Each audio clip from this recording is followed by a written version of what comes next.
جب قیامت کا دن قائم ہوگا تو قرآن کریم بھی آئے گا اور میری آل اہل بیت بھی آئے گی اور یہ دونوں حوض کوثر پر مجھ سے ملاقات کریں گی. اب میں اس کو اپنے لفظوں میں سمجھانا چاہتا ہوں. جیسے مولانا فرید صاحب ہیں, یہ کسی بڑے آدمی سے ملنے کے لیے جائیں گے تو یہ اپنے ساتھ چند اور لوگوں کو لے کے جائیں گے کہ آپ بھی آؤ ہمارے ساتھ, فلاں مفتی صاحب آئے ہیں ہم ان سے ملاقات کر لیں, یا فلاں صاحب آئے ہیں ان سے ہم ملاقات کرنا چاہتے ہیں. تو یہ اسی آدمی کو لیں گے جو ان کے زیادہ قریب ہوگا, ان کو چاہنے والا ہوگا, ان کا دوست ہوگا, اس کو ساتھ میں لے کر کے جائیں گے بغیر تشبیہ کے. جب قیامت کا دن قائم ہوگا تو ادھر قرآن بھی آئے گا اور ادھر اہل بیت بھی آئے گی, اور اہل بیت جو دنیا کے اندر اہل بیت سے محبت کرتے رہے, اہل بیت ان کو پکڑیں گے اور پکڑنے کے بعد سیدھا حضور کی بارگاہ میں لے جائیں گے اور یہ اہل بیت کہیں گے کہ یا رسول اللہ یہ وہ لوگ ہیں جو دنیا کے اندر ہم سے محبت کرتے تھے, آج قیامت کے دن جب کوئی کسی کی سننے والا نہیں, کوئی کسی کا یار و مددگار نہیں ہے, یا رسول اللہ ہم ان کو آپ کے حوالے کر رہے ہیں. تو جب کوئی کام نہیں دے گا, جب کوئی مدد نہیں کرے گا, تو اس وقت اہل بیت اطہار آپ کی مدد ضرور کریں گے. تیسری حدیث مبارکہ سنیے, فضائل پر آقا کریم صلی اللہ علیہ وسلم ارشاد فرماتے ہیں, اور یہ حدیث مبارکہ تفسیر کشاف کے اندر موجود ہے, من مات علی حب آل محمد مات شہیدا. آقا کریم صلی اللہ علیہ وسلم ارشاد فرماتے ہیں جو میری آل سے محبت کرتا رہا. اب شہید کا مقام کیا ہے؟ شہید کا مقام یہ ہے کہ میرے استاد مکرم مفتی اعظم حضرت مولانا مفتی محمد یعقوب القادری الثقافی نور اللہ برکتہ وعلیہ الرحمہ, انہوں نے ایک مرتبہ ایک بیان میں فرمایا تھا کہ ایک آدمی جو شہید ہو جاتا ہے تو شہید کے تو گناہ معاف ہو جاتے ہیں, لیکن شہید کے توسل سے اللہ امت کے 70,000 گناہگاروں کی بخشش فرما دیتا ہے. اب شہید کا مقام یہ ایک عام آدمی ہے, وہ ساری زندگی دعا کرتا ہے اللہ مجھے شہادت کا مقام عطا فرما, شہادت کا مقام عطا فرما, شہادت کی موت عطا فرما. اب وہ زندگی بھر دعا کرتا رہا, لیکن اس کے لیے بھی کوئی نہ کوئی سبب ہونا چاہیے. جب کوئی نہ کوئی سبب پایا جائے گا تو پھر اللہ تبارک و تعالیٰ اسے یہ مقام عطا فرمائے گا. اب سبب کیسے ملے گا؟ یہ حدیث مبارکہ اس کا پہلا جز بتا رہا ہے. جو زندہ رہا, اہل بیت سے محبت کرتا رہا, ان کی محبت کے اندر رہا, ان کے عشق کے اندر رہا, ان سے محبت کرتا رہا, تو جب موت کا وقت آئے گا اللہ اسے یہ سعادت عطا فرمائے گا, اسے یہ مقام عطا فرمائے گا. وہ دنیا سے اس حال میں جائے گا کہ شہادت شہید کا مرتبہ حاصل کرے, شہید کا مقام عطا فرمائے گا. اب آگے سنیے اسی حدیث مبارکہ میں, وَمَن مَاتَ عَلَىٰ حُبِّ آلِ مُحَمَّدٍ مَاتَ مَغْفُورٌ لَهُ. جو اہل بیت کے اطہار سے محبت کرتا رہا دنیا سے اس عالم میں جائے گا, اس حال میں جائے گا, اللہ تبارک و تعالیٰ اس کی بخشش و مغفرت فرما دے گا. اور جب یہی آدمی قبر کے اندر پہنچے گا, قبر سے پہلے موت کا وقت بھی آتا ہے انسان کیا, تو سب سے پہلے ملک الموت فرشتہ آتا ہے. اب یہ آدمی کتنا خوش قسمت ہے کہ ملک الموت کے 2 رخ ہیں. پہلا رخ وہ ہے کہ جس سے وہ نیک متقی پرہیزگار ان کی روح نکالتا ہے, اور دوسرا رخ وہ ہے کہ جس کو دیکھ کر کے حضرت ابراہیم علیہ السلام جیسے جلیل القدر پیغمبر بھی دیکھ کر کے برداشت نہیں کر سکے, وہ بھی اس کی صورت کو دیکھ کر کے زمین کے اوپر گر کے بے ہوش ہو گئے. ہم اور آپ کہاں برداشت کر سکتے ہیں, لیکن مصطفیٰ نے ایک سند دے دی ہے, اور وہ سند یہ ہے کہ جو اہل بیت سے محبت کرتا رہا, جب اس کی موت کا وقت آئے گا تو ملک الموت اس کے پاس آئے گا, اور ملک الموت اس کی روح بعد میں نکالے گا, جنت کی بشارت پہلے عطا فرمائے گا. اور اس کے بعد پھر جب بندہ قبر میں پہنچے گا تو تفسیر کشاف ہمارے پاس موجود ہے. آپ آئیے ہم آپ کو دکھائیں گے, وہاں یہ لفظ موجود ہے کہ جو اہل بیت کے اطہار سے محبت کرتا رہا, جب یہ آدمی قبر میں پہنچے گا تو قبر میں 2 فرشتے آئیں گے, ایک کا نام منکر ہے اور دوسرے کا نام نکیر ہے. یہ دونوں فرشتے آئیں گے, آ کر کے بندے سے سوالات کریں گے. سوالات کا سلسلہ بعد میں شروع ہوگا. یہ دونوں فرشتے پہلے اسے جنت کی خوشخبری عطا فرمائیں گے. اس کی قبر جنت کے باغوں میں سے ایک باغ بنا دیا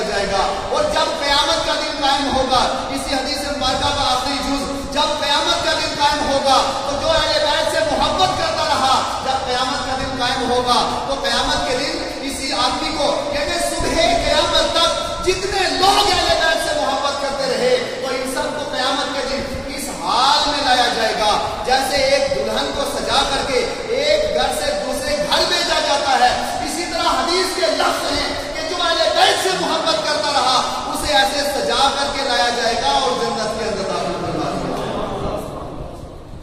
اور اس حدیث مبارکہ کے اندر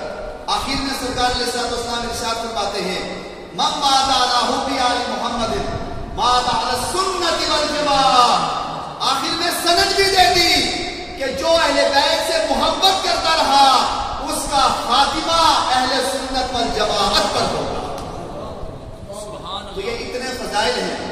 اگر یہ سب چاہتے ہو تو بس اہل بیت کے اطہار سے محبت کرو.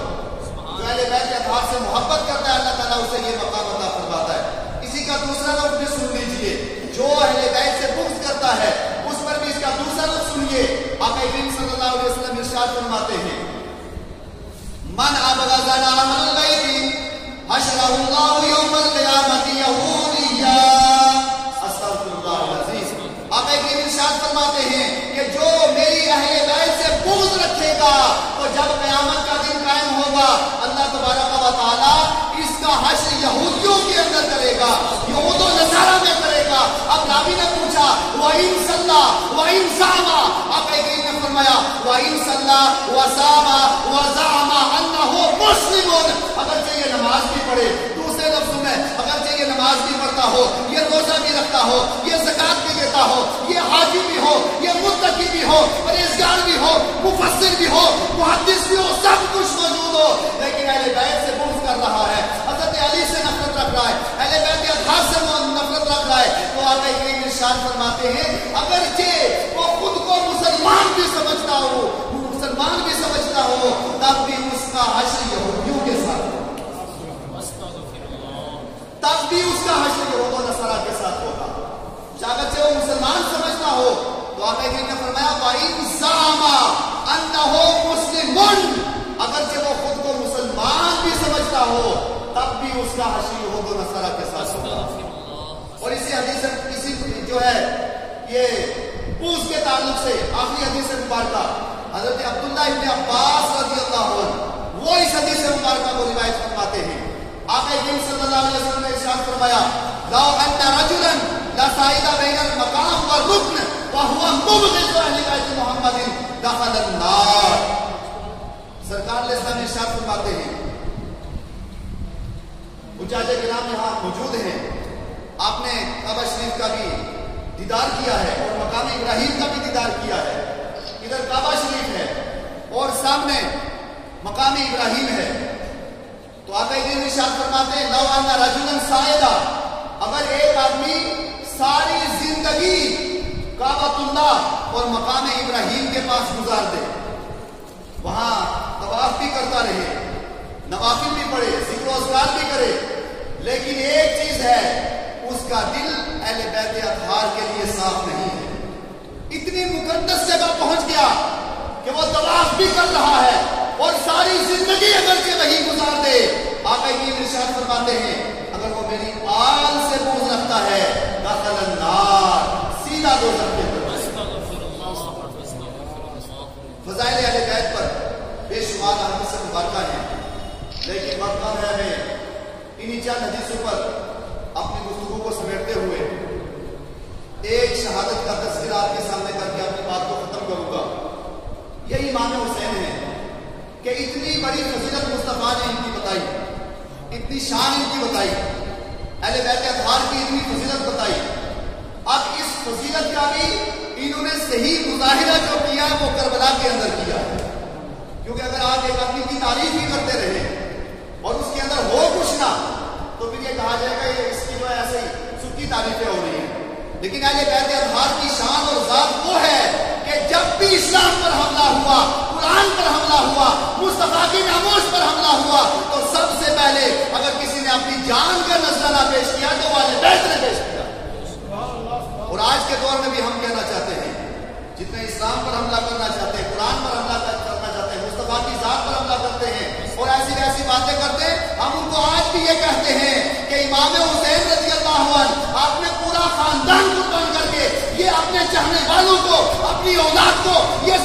دیا ہے کہ سب کچھ قربان تو کر دینا، لیکن اسلام کے اوپر آنچ آ جائے، اسلام دب جائے، اسلام کو دبنے نہیں دے۔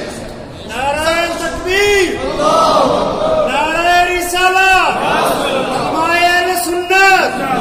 سب کچھ قربان تو کر دینا لیکن دین اسلام کو قربان نہ ہونے دینا۔ اب اس کا مظاہرہ امام حسین رضی اللہ عنہ نے میدان کربلا کے اندر جا کر کے کیا، جب یزید سامنے آیا اور یزید نے اسلام کو مٹانے کی کوشش کی، خرافات کو پھیلایا اور باقی بہت سی چیزیں، جب دین اسلام کے اندر یزید نے مداخلت کی تو وہ فضائل جو حضور نے امام حسین کے بتائے تھے، عظمت بتائی تھی، وہ سامنے رکھ کر کے میدان کربلا کے اندر امام حسین نے سب کچھ قربان کر دیا مگر دین اسلام کو قربان نہیں ہوا۔ آپ کے ساتھ جو 72 نفوس قدسیہ تھے ان میں سے ایک حضرت قاسم رضی اللہ عنہ تھے، حضرت امام حسن رضی اللہ عنہ ان کے صاحبزادے ہیں حضرت قاسم، اور یہ حضرت قاسم رضی اللہ عنہ وعلیہ الرحمہ ان کی 19 سال عمر ہے، امام حسین کربلا میں تشریف لے آئے ہیں، اب مارکا شروع ہو چکا ہے، شہادتیں ہو رہی ہیں۔ حضرت قاسم رضی اللہ عنہ یہ حضرت امام حسین کی بارگاہ میں آئے اور آنے کے بعد کہا بس یہاں سے سنیے اور پھر ہماری بات ختم۔ امام حسین کی بارگاہ میں آئے اور آنے کے بعد کہا کیا میرے چچا آپ مجھے اجازت دیجئے، اب میں بھی میدان میں آنا چاہتا ہوں، علی اصغر ہیں اور باقی جتنے بھی اہل بیت اطہار کے گھرانے والے موجود ہیں، ان کی پیاس مجھ سے برداشت نہیں ہوتی ہے، اب آپ مجھے اجازت دیجئے۔ اہل بیت کا کارنامہ بھی دیکھیے، انہوں نے اسلام کی خاطر اور مصطفیٰ کے لائے ہوئے دین کی خاطر اپنی قربانیاں کیسے پیش کی ہیں، ذرا اس پر بھی سن کر کے پھر آگے دیکھیے اور سوچیے اپنے ذہن کے اندر کہ ہم نے اسلام کے لیے کیا پیش کیا ہے۔ آج اسلام ہم سے صرف یہ مطالبہ کرتا ہے تھوڑا سا وقت دے دو، تو ہم وقت نہیں دیتے، ہمارے پاس اتنا وقت نہیں ہے ہم ان کا تذکرہ سنیں، ہم مسجد کے اندر آئیں، ہم نماز پڑھیں، قرآن کی بات کریں، حدیث کی بات کریں، حدیث کا درس سنیں، ہمارے پاس یہ وقت نہیں ہے۔ لیکن ان کی شان بھی تو دیکھو، اسلام نے وقت مانگا، انہوں نے اپنا وقت پیش کیا ہے، اسلام نے جان مانی، انہوں نے اپنی جان پیش کی، اور جب اسلام نے اولاد کا مطالبہ کیا، امام حسین 72 نفوس قدسیہ کو اسلام کی خاطر قربان کر دیا۔ ذرا سوچو، ذرا محاسبہ کرو اپنی زندگی کا کہ ہم نے اسلام کے لیے کتنا کچھ وقت کیا ہے، اسلام کی خاطر کتنی قربانیاں پیش کی ہیں۔ حضرت قاسم نے جب اجازت مانگی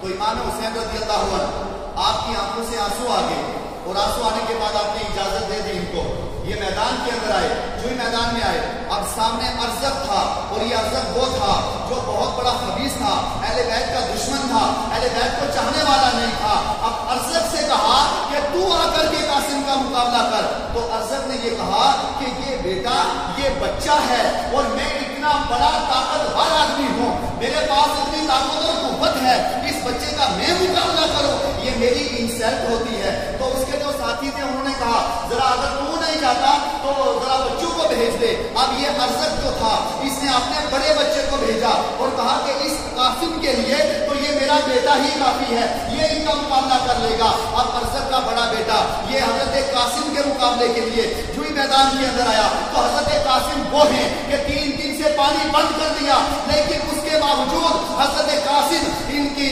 خون کے اندر کوئی گردش کر رہی ہے، تو وہ مصطفیٰ جان رحمت صلی اللہ علیہ وسلم کا خون گردش کر رہا ہے، عشق گردش کر رہا ہے، اور حضور علیہ السلام کی محبت گردش کر رہی ہے۔ امام حسین بھی ساتھ میں موجود ہے۔ اب یہ حضرت قاسم میدان کے اندر آئے، ادھر ارزق اس کا بڑا بیٹا جو ہی قاسم سے مقابلے کے لیے آیا تو حضرت قاسم نے ایک ہی تلوار اٹھائی اور اٹھانے کے بعد وار کی، وار کرنے کے بعد اس کو واسطے جہنم کر دیا۔ پھر اس کے بعد دوسرا بیٹا ارزق کا آیا، پھر تیسرا آیا، پھر چوتھا آیا۔ جب 4 بیٹے، یہ بڑا بہادر تھا ارزق، اس کے جب 4 بیٹے چاروں کے چاروں واسطے جہنم کر دیے، حضرت قاسم نے اب ارزق کہنے لگا کہ یہ اتنا چھوٹا بیٹا اور میرے 4 بیٹوں کو ختم کر گیا، 4 بیٹوں کو آنکھ کی آنکھ میں واسطے جہنم کر دیا، ختم کر دیا، اب تو مجھے برداشت نہیں ہوتا۔ اب ارزق نے تلوار لی، اور یہ ارزق وہ ہے جو اہل بیت کا دشمن ہے، اہل بیت کا غدار ہے،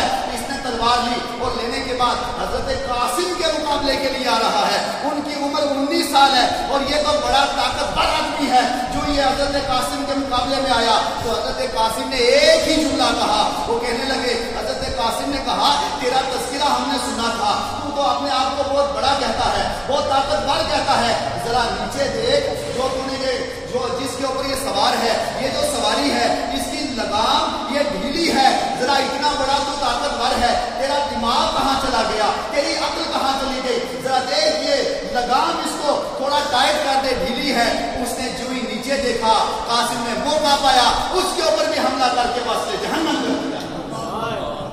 اب حضرت قاسم کے ساتھ کیا ہوا، اس کو تو واسطے جہنم کر دیا۔ یہ جتنے کوفہ والے تھے اور اہل بیت کے دشمن تھے ان سب نے پکار کر کے کہا کہ یہ دیکھو اتنا طاقتور آدمی اور حضرت قاسم یہ اتنے چھوٹے بچے اور انہوں نے اس کو واسطے جہنم کر دیا، کہیں ایسا نہ ہو کہ ہم سب کو ختم کر دے، لہذا چاروں طرف سے گھیرا ڈالا جائے اور گھیرا ڈالنے کے بعد ان کے اوپر حملہ کرو۔ اب ہوا یہ کہ حضرت قاسم نے ارزق جو تھا